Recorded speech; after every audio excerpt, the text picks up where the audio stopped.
I'm Atiti, the Executive Dean of the Faculty of Science, the most important person here this evening. I'm so impressed that you could pull so many people to, out in a winter's evening. Prof. Bezu Mabuba, Prof. Omatuyu Aratiba, our professor in physical chemistry and director for the Center of Nanoscience, Nanomaterial Science Research. That's a very long name. Also Faculty of Science, our senior leaders of the university, members of Senate, other academics, distinguished guests, students, all the friends, family, colleagues who have joined us online. Sanibonani, goeienaand, good evening to Bella. It is indeed a great honor and a very special privilege for me to welcome you to the Professorial Inaugural Lecture of Professor Bezu Mabuba. As I do so, I wish to express a warm welcome to her loved ones, to her special guests, and to her colleagues. This is indeed a proud and a joyful, yet a landmark moment for all of you, for Professor Mabuba, and for all of us here at the University of Johannesburg. Indeed, also for higher education in South Africa and beyond. This is a particularly noteworthy event as we celebrate the 20 years of the university this year. It's quite hard to believe that the University of Johannesburg is only 20 years old. Since the merger in 2005, we've come to exemplify how excellence and access are not mutually exclusive in higher education, and it should never be mutually exclusive. In the spirit of innovation and social responsibility, UJ has pushed boundaries and has prioritized research, technological advancement, and community engagement. It is against this backdrop that we welcome you into the professoriate, a community of scholars dedicated to UJ's ethos of academic excellence while making a tangible impact on society. Colleagues, friends, the inauguration of professors is a very public ceremony in which newly appointed professors are inducted into office by the Vice-Chancellor or the Vice-Chancellor functionary, and where they deliver their inaugural address. The ceremony has its roots in medieval university and serves multiple purposes. First, it is an expression of welcome and an entry for new professors joining the circle of colleagues who are already professors. Secondly, it provides a platform for these professors to display their expertise in the discipline and to showcase their research. In the colonial tradition subscribed to by many universities, assuming the role of professor really refers to a gown and a cap. Once we've listened to Bezu's inaugural address, the gown, which really denotes the professorship, will be formally assumed and placed on her shoulders.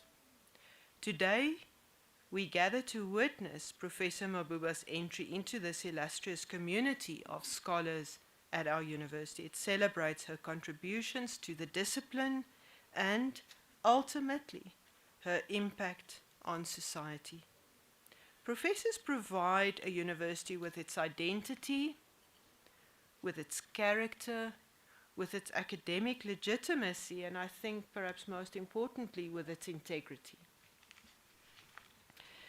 The inaugural lecture is a rite of passage following the confirmation of the appointment of a person, in this case Bezu, you, as a professor. This evening we will listen to you, specifically as the gown goes to town. By this I mean that the power of the inaugural address is when the expertise in a specific discipline is showcased beyond just the corridors of the university, but it really goes out into society for people to understand and to see the importance of the work that we do here. It stands out as a moment of pride for the incumbent, for the family, for the fellow scholars, for the university, and ultimately for society. In the past, several philosophers and scholars have defined universities using very narrow conceptualizations. For example, the search for truth, for universal knowledge, and even as instruments serving the purpose of the economy or being utilitarian in nature. Through our work and our research at this great university, I hope that we can break out of these narrow conceptualizations and reflect on the university as a place contributing to the public good, working towards societal impact. What then is the role of an intellectual? I think this is something that can keep many of us awake at night. Edward said, or Said, in one of his articles, defines the role of an intellectual as one who commands a vast knowledge of a specific discipline. Bezu, that's you. One who is rigorous in the analysis of the literature. Professor Mabuba, that's you. One who views an intellectual or being an intellectual as a vocation. That definitely is you. I've known you for some years, and that definitely is you. And one who functions as a kind of a public memory to recall what is forgotten or ignored, to make the connections that are often otherwise hidden, and to provide alternatives for mistaken policies. It remains then for us as a university with a Pan-African vision to derive our mandate as intellectuals and as professors. And importantly, how do we embrace the role of a professor as a disruptor whilst continuing to be a flagship carrier for our discipline and for our university? This evening, we will listen to Professor Bezu Mabuba as one further step, only one further step in her journey of being a professor. This journey certainly did not start this evening, and certainly will not end this evening. Notwithstanding, this inaugural lecture does create an opportunity for self-reflective pause in your journey of being a professor. On that note, let me invite the Executive Dean of the Faculty of Science, Prof. Anna Matiti, to introduce Professor Bezu Mabuba to us. Thank you very much.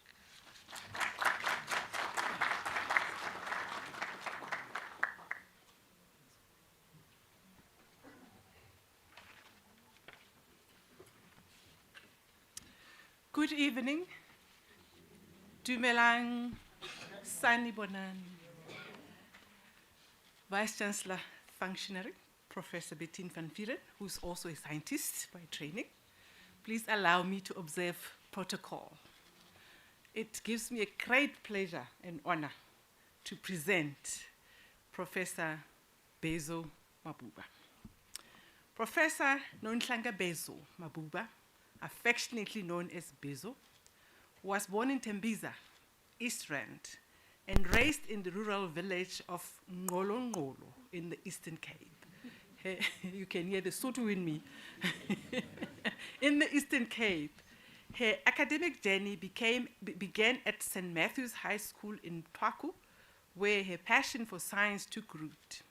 She was later admitted to Border Technikon, now Walter Sisulu University of Technology, where she pursued a national diploma in analytical chemistry. Towards the end of her diploma studies, she received a prestigious, now comes my German, Karl Deisberg-Gesellschaft International Scholarship, which afforded her the opportunity to undertake work-integrated learning at Gerhard Mercator Universität, now Deisberg-Essen Universität, and ThyssenKrupp Stahl, GmbH in Germany. I think maybe she can speak a bit of German at this point. Upon completing her national diploma, she returned to Duisburg Essen Universität for further practical training in analytical chemistry and later enrolled for a master's degree in water science. Her training in water quality monitoring was further enhanced through research undertaken at Interlabor Belp AG in Switzerland, contributing significantly to her master's degree.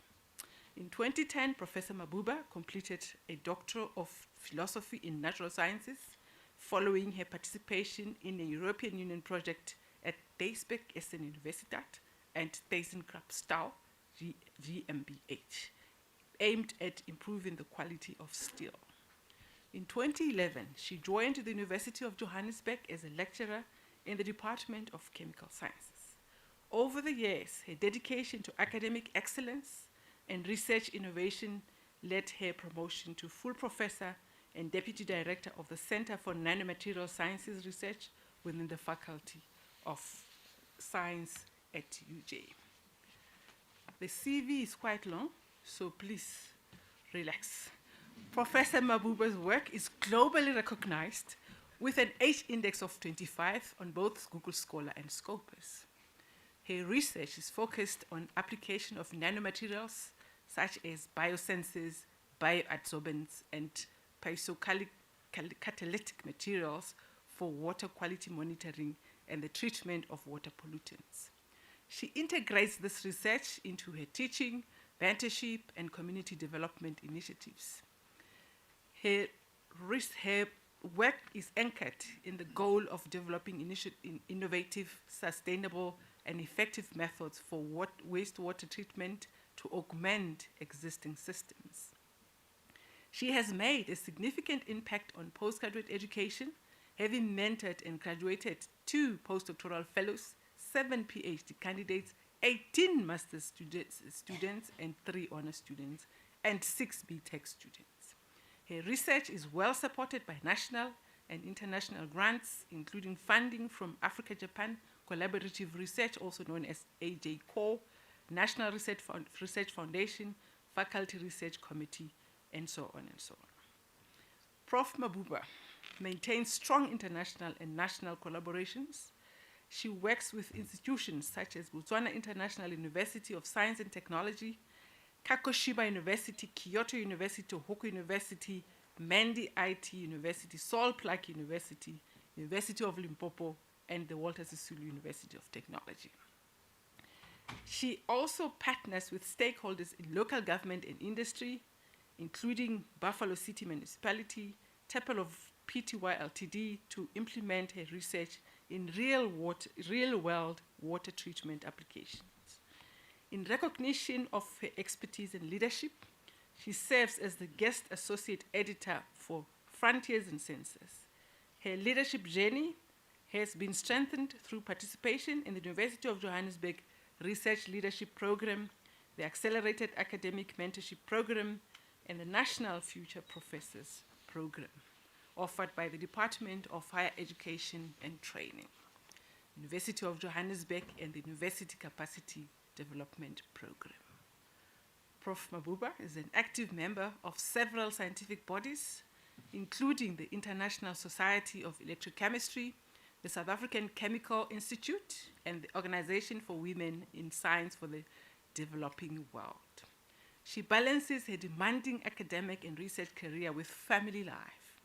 She is married and a proud mother, as we can see, continually drawing inspiration from her roots and her journey, from the rural Eastern Cape and Venda to the global stage of science and innovation. Ladies and gentlemen, I give you Professor Bezu Mabuba.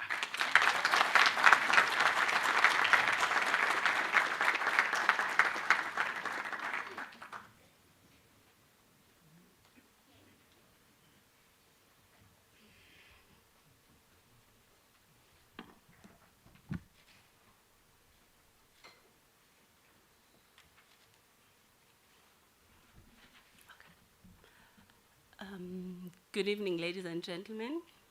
Nimatekwana bathu bote, molweni manene na manenekazi. Dumelang bagolo. I would like to observe all protocol online and in this room.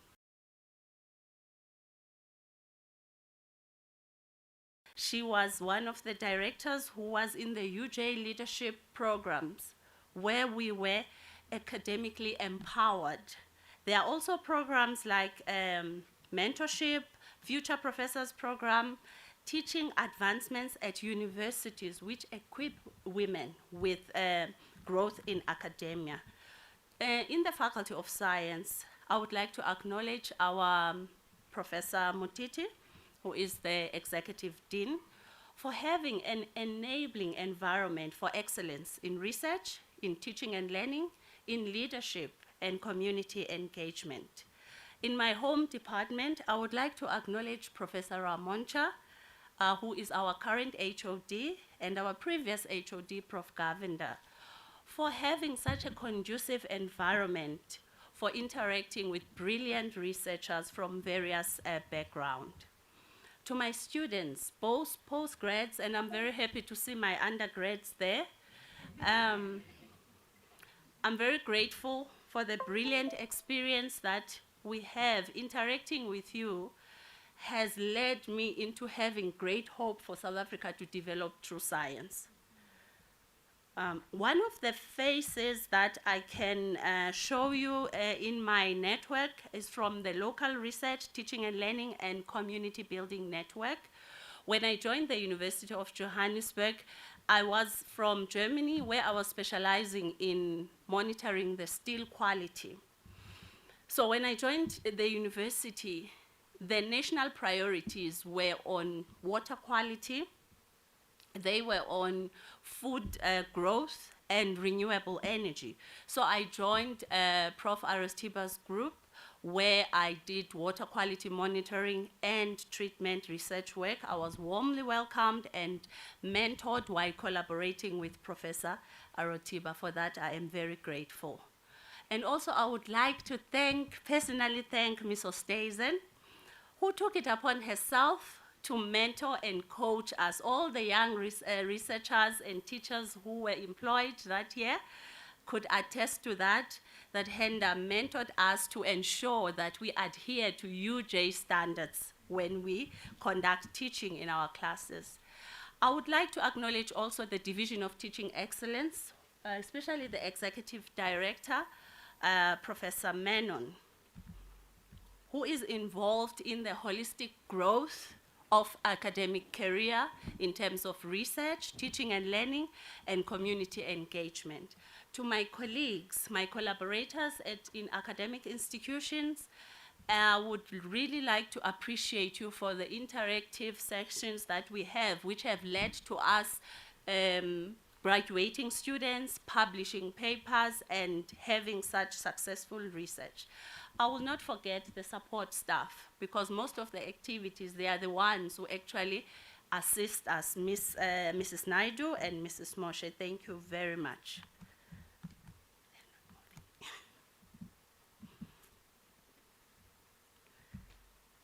Sorry.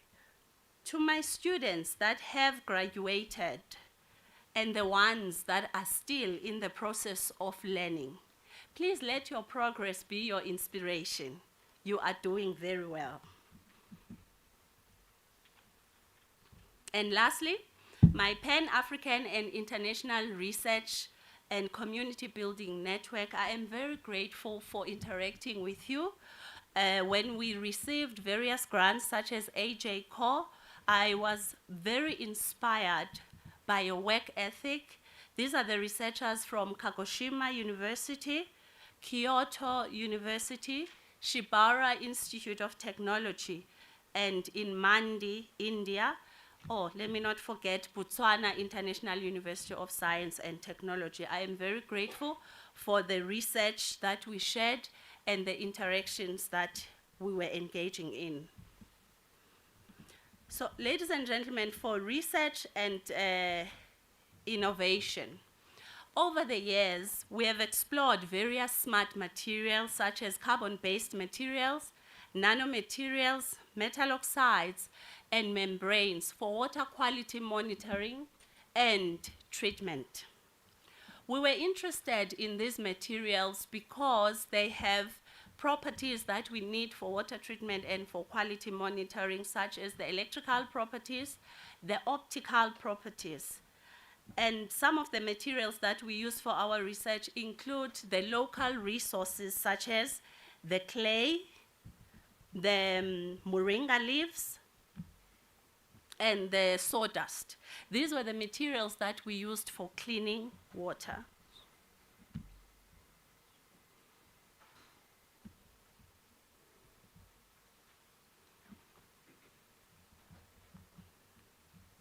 I'm sorry, it's not moving without, if it's on the slide mode.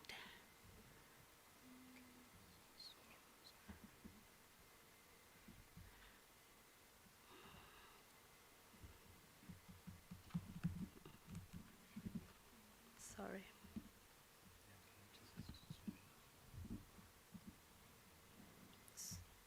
Like that. All right. Okay.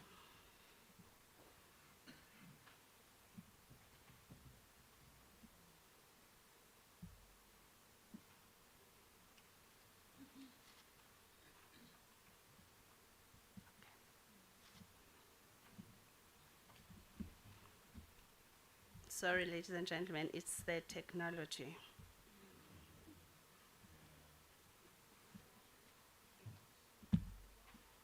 Okay. The materials that we explored were actually for water quality monitoring and treatment. We followed this path because we can all attest to the fact that water is very significant to human life, and so is its quality. If it's not monitored, then it will lead to the negative impact in human life, in aquatic life, and also in the economic growth. Therefore, it is paramount that the water quality is monitored. Then our research group, which is the Reliable Research Group, we monitor pollutants such as pharmaceuticals, dyes, microplastics, and bacteria. We are developing this method to enhance the currently existing methods so that we can advance them. And also, not only us at the university doing the research, we equip their staff members with the skills so that the updated tools can be applied. One of the tools that we use when we use when we do water quality monitoring processes is biosensors and electrochemical sensors. The biosensors, they are quite special because we use an artificial DNA to sensitively and selectively interact with the pollutants in the environment. For the artificial DNA to work properly on a biosensor, we need an immobilization platform of which we apply our smart materials, the nanoparticles. They also assist to translate the signal of the interaction of the aptar sensor with an analyte into a current or into a voltage, which is directly proportional to the concentration of the analyte.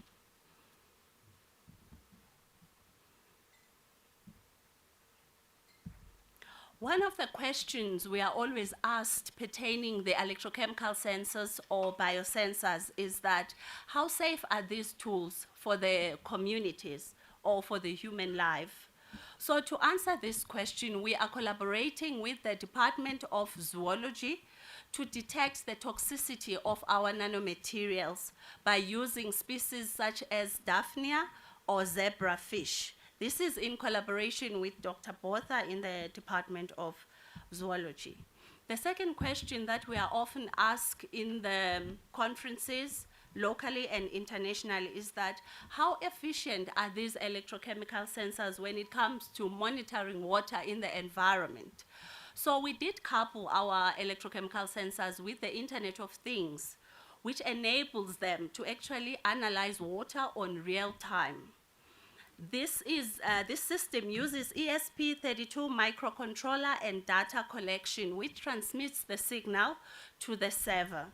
The advantage of this method is that it is wireless, You can operate it online, and it requires less energy. And this is a collaboration with the Department of Electrical Engineering within the University of Johannesburg. What prompted us to do this research was an urgent call from Buffalo City Municipality, where the water was having lots of algae, and we had to determine the cause. And it was found out that high nutrients such as ammonia, phosphates, nitrates, they were encouraging the growth of algae. So we are able to use this system to detect it. We are also very grateful to the University of Johannesburg to fund this project through GES. Now, another question that comes, which is a third one: how are we going to remove this high concentration of nutrients in the Buffalo City water? So we are working currently with an employee from Buffalo City, Mr. Yamba. He's also in the room. We are using an electrocoagulation system, which has an anode and a cathode. But the advantage about this system is that the anode, it is made up from a recycled corrugated iron, which is able to give off metal oxides, which absorbs all these nutrients that are polluting the water. It also extends as far as absorbing the bacterial species. This is also a GES-funded project, and we are grateful for the collaboration with the University of Limpopo and the Buffalo City community. This project is currently being upscaled in the Eastern Cape. What do we do then for the communities that don't have water treatment infrastructure? What we did was to collaborate with Japan, Botswana, and in South Africa we collaborated with Salt Lake University, where we developed a ceramic filter that can be used in areas that are around the mining areas with high salt content. The ceramic filters, they contain clay soil, biochar, and sawdust. These are able to remove above 90% of heavy metals and microplastics. So this can be used in homes without any water treatment infrastructure. Some of our adsorbents, they are made from locally available substances such as your moringa leaves, the avocado seeds, and metal oxide nanoparticles. So our adsorbents are not limited to be used only in a simple filtration system. We also cater for villages that use their roofs as catchment areas for water. So these adsorbents can be placed at the tank inlet and also at the outlet. They are able to remove heavy metals, dust, rust, and bacteria that might be present. Over the years, as we conduct the research, we noticed that the stability of these adsorbents in a powdered form, it is not so conducive. So in collaboration with Prof. Malinga, we modified the membrane such as polyether sulfone with the carbon nanoparticles to ensure that our filters are stable, and we were able to remove heavy metals such as lead, cadmium, and arsenic. So they were quite user-friendly. So our research also is monitoring an emerging pollutant, which is a microplastic. We have noticed that worldwide there is economic growth in plastic products, but the end of life of this product, it is not well taken care of. So in our research group, we do use polyvinyl difluoride membranes that are modified with carbon nanoonions to remove the microplastics. We could characterize them, but the alarming factor about this is that these microplastics, they absorb other pollutants such as toxic heavy metals, your mercuries, chromiums, arsenic, and so on. So we are continuing with the work to devise the filters that can be used by the companies that are actually producing these plastics to filter their water before it is released into the environment. So the project, it is ongoing. The last part for the water treatment, it's the application of piezoelectric materials for sustainable water treatment and technology. So the concept, we got it from literature whereby other countries are applying these materials by laminating their university floors, airport floors, and schools. because when these materials, they experience mechanical vibrations, they emit electric current. So we just adopted the idea for water treatment for now. So when we apply this material in treating water that is polluted with pharmaceuticals, dyes, and bacteria, they, under the vibrations, they are able to emit electricity. So the interaction with water, it releases some radicals, and the radicals are able to degrade the pharmaceuticals, the dyes, and the bacteria. And another discovery we made is that these materials are also highly adsorptive when it comes to the heavy metals. We have designed several forms of the piezoelectric material. Some are used in the form of membranes that are modified by nanoclay, and some are used in the form of the pure materials, such as your barium titanate, in a form of a tape. So many students in this room, doctors that have graduated from this project, I can mention a few: Dr. Sam, Dr. Ojo, Dr. Masekela. And currently, Tsepo Mohlala is moving on with this project to ensure that these materials are well stabilized to be applied in wastewater treatment plants and municipality. So besides the water treatment, our research extends towards recycling. We do recycle wastewater sludge, which is a secondary product that comes from water treatment. And we recycle cow dung and chicken waste into a biofertilizer. This is done by a composting method, which is a biological process that produces a fertilizer that has high nutritional value. So we have applied it, Mr. Mawede, in collaboration with Tupelo Vox, we have applied the fertilizer in growing food such as spinach, and we did test the nutritional value. So currently, Mr. Ngobo is applying this concept in the Tswane community for food growth. This project was also in collaboration with Walter Sisulu University of Technology. Another in-house recycling project includes the recycling of the gloves that we use in the labs. So these gloves are converted into activated carbon and pyrolytic oil, which are economically viable products. So we have tested our activated carbon in the purification of water, and it has removed about 90% of organics such as your phenols. So the pyrolytic oil, the plan is to sell it into construction companies, and the activated carbon, the plan is to sell it into municipalities where they treat water.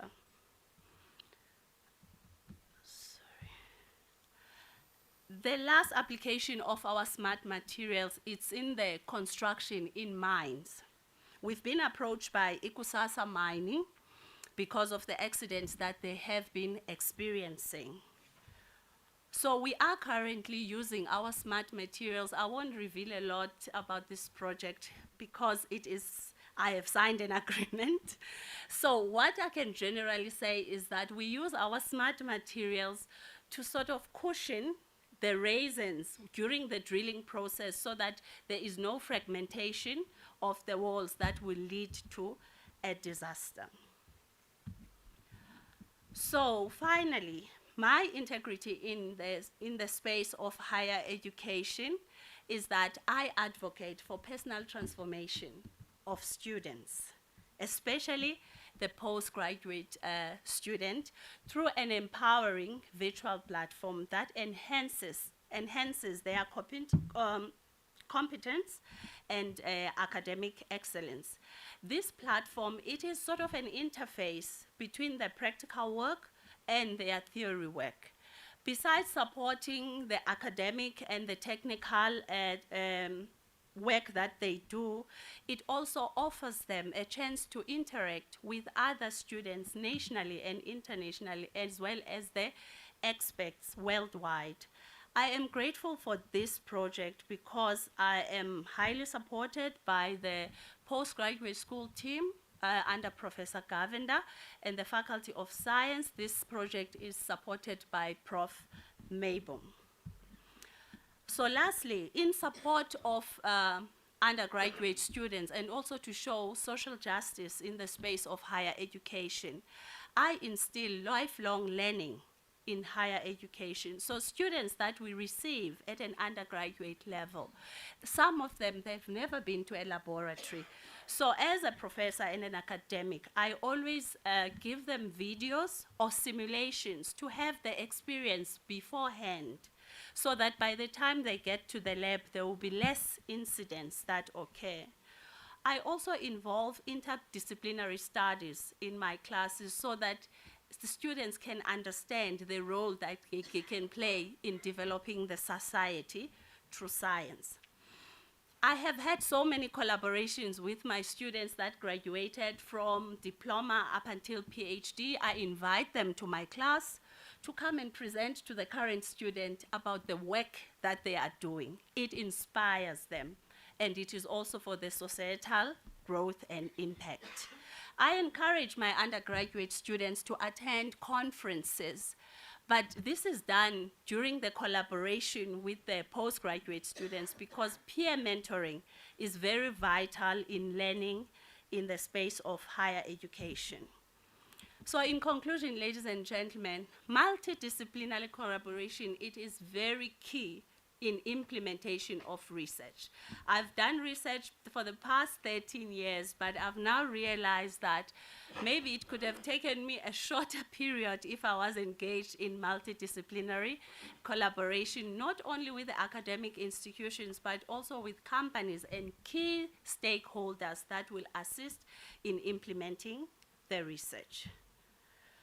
I am very grateful to be part of this great University of Johannesburg, and to my colleagues who will be standing here next year, you can do it. Thank you so much for the audience in the room and also online. You've been a kind audience.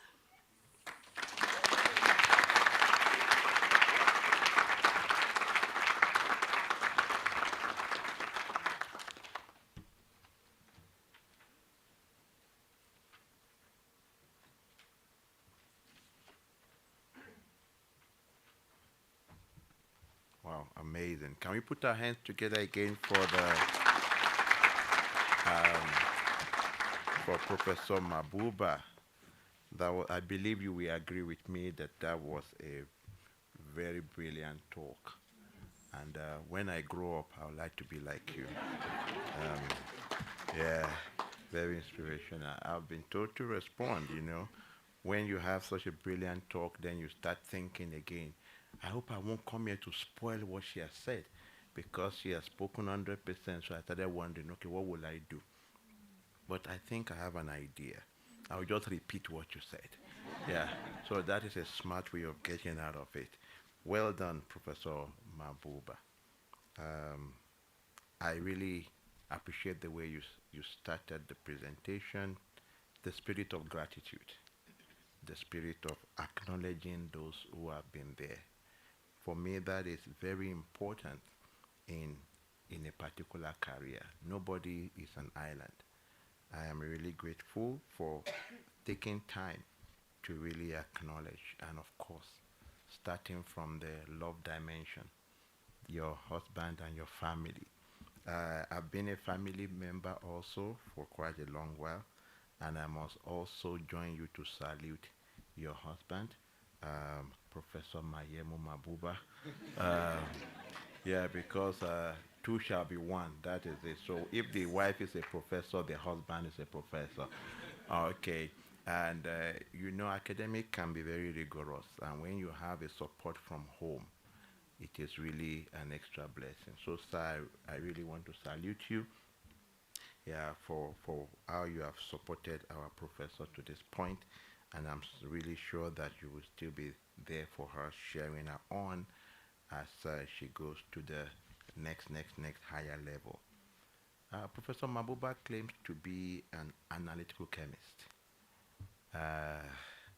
but I think from what I have heard today, you are a lot more. You are a lot more than analytical chemist. Apology to all the analytical chemists in the house. I'm sorry. You are a chemist. You are a well-rounded chemist. Can we put our hands together for a well-rounded chemist? Looking into very important areas of research, I will try and see I can make it a bit common what she has said, you know. The whole idea starting from what my Vice Chancellor of course the registrar said, university is supposed to affect the society. Now, this is the drive of the University of Johannesburg, and I think Professor Mabuba has shown that this is what University of Johannesburg stands for. While we may see some complex equations or formulas or names of compounds, we kept hearing community, community, community, community. And that is where we are going. And for me, I will really salute you for really thinking about the community. And I think, like you put in your biography, is something that came from home. I am privileged to know mommy of blessed memory, daddy of blessed memory. They were actually community giants. People used to go to their house to eat. They were mayors in their own class. And I think you took that from home. Well done, ma'am. Let's clap, let's appreciate that. So, thinking community. So, your research is always thinking community. And this is very important. We all know the importance of water. We know that water is a challenge in South Africa. Not only in South Africa, it's a global challenge. And we know about the Sustainable Development Goals. In my opinion, Professor Mabuba's research talks very clearly to the Sustainable Development Goals, especially in the area of health and in the area of water. And the last one she mentioned that she didn't want to tell us about, okay, it's also talking to the area of manpower development and energy.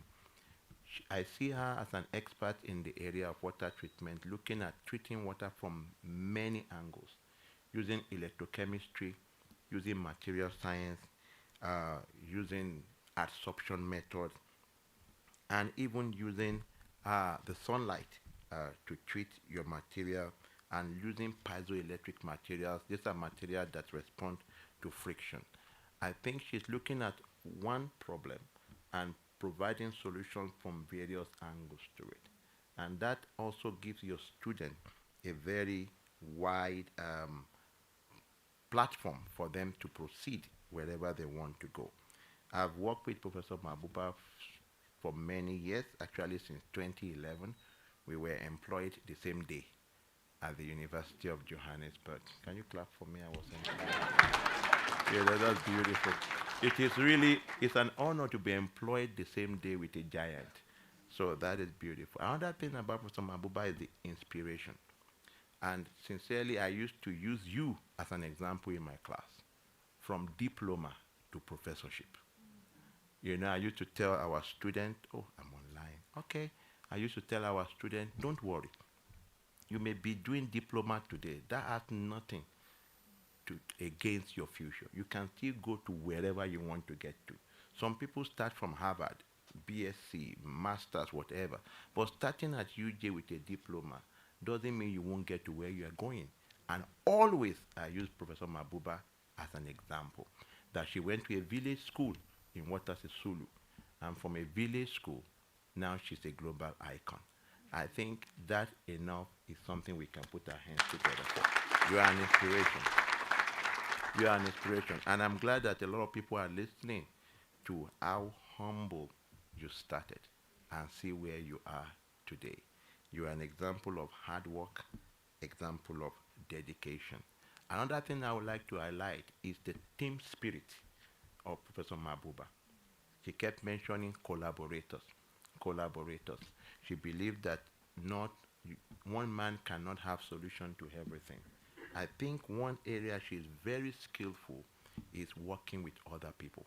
She's able to bring a lot of people into an area of research, the industry, other university, colleagues in the department, other nations, including Chinese and Japanese. You have really gone far. And that is really interesting. I am very aware of some of the collaborations and the funding that she has brought into the university. I'm really impressed with the issue of the water treatment, taking it to the community and trying to, we all know that many people still harvest water and sometimes they leave this water and they drink directly from it. I remember one of my, let me call him a son, he said in their community they only have one tap in the whole community. So they depend on the JoJo tank. And you know, sometimes that JoJo tank can breed a lot of germs. So providing solution for the community is what really inspires me in your talk. And if I look at the future, I think you have just started because all these collaborations are now coming together. We are now seeing proof of concept. Many of the things we did in the lab, now it's looking like it. That wow, this thing can really work. This thing can really work. So I really believe that University of Johannesburg, while you acknowledge UJ for doing well for you, I think also you have done well for UJ. You have taken UJ everywhere, and even in the government. Now you are doing some few things with the government under the banner of the University of Johannesburg. Really, you are an ambassador of the University of Johannesburg, and I salute you for that. Few things more I would say. You didn't mention it. Ladies and gentlemen, Professor Mabuba is one of the best teachers I've ever seen. An amazing teacher. An amazing teacher. And I'm really lucky that we are not teaching the same subjects because my student will have discovered that I'm a bad teacher. You see, I teach physical chemistry, she teaches analytical and some other modules. And when they come to my class, when I interact with them, she knows almost all the students by name. Now that is very fantastic. And you say, this is Mr. This is this Mr. So. I say, okay, how do you know these people? Then I try to emulate. So I got to my class. I say, everybody put your name in front of your desk, like parliament. So in my class, you must put your name in front of your desk. But you know, from the beginning of the semester to the end, I still keep looking at that board. Am I exposing myself? Yeah, so, you know, she knows the names of the students. Even when they graduate, she keeps a strong rapport with them. I think this is really, really important. You are an inspiration. Thank you for teaching our students. Thank you for teaching them like a mother that you are. Thank you for giving them hope. Yeah. Thank you. Thank you for giving them hope. Thank you for encouraging them.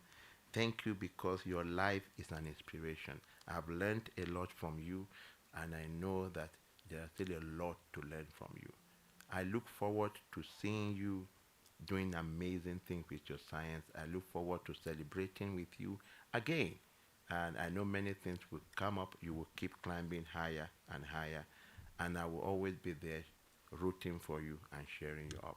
Thank you for this wonderful speech. Can we put a hand together?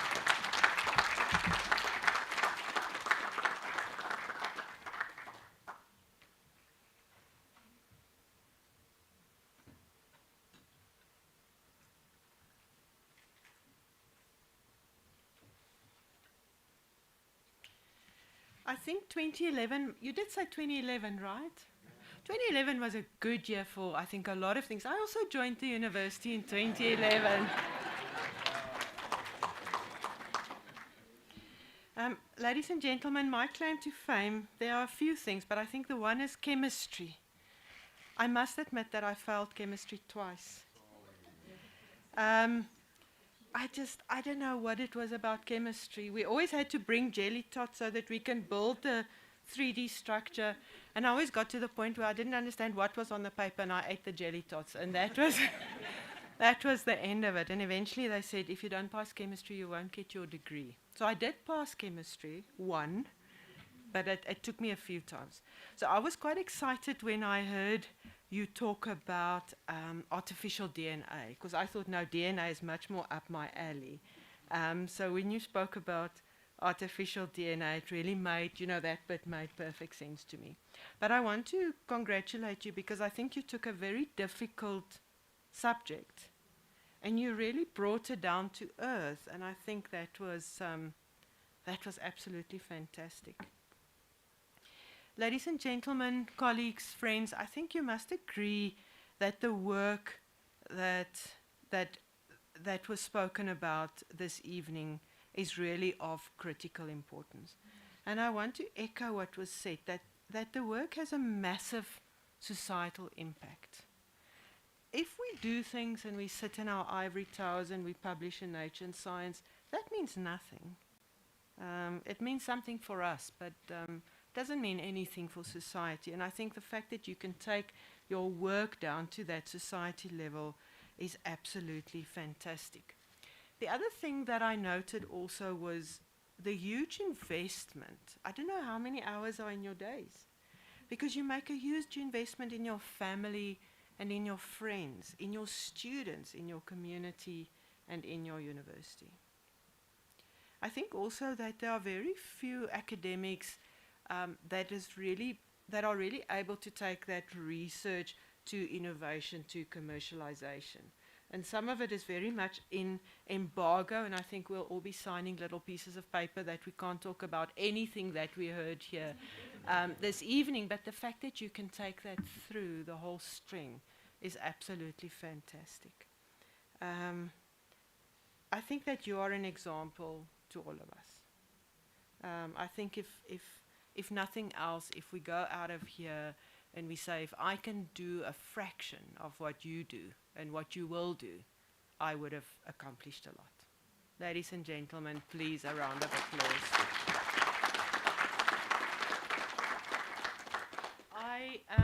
Normally we do the robing before I talk, but I wanted your family to all be here. So family, husband, children, would you please join us? And then let's do the robing. Prof. Anna.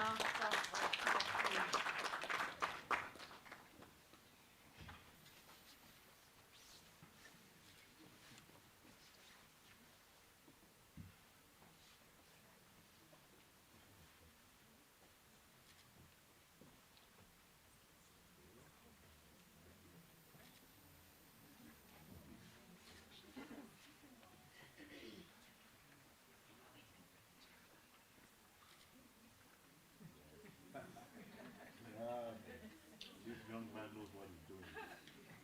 Go for it.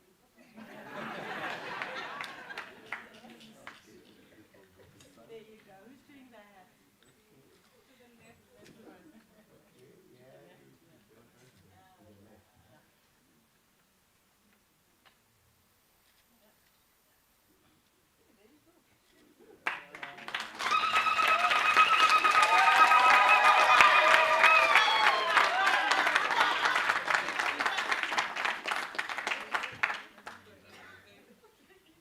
That's fantastic. Thank you very much.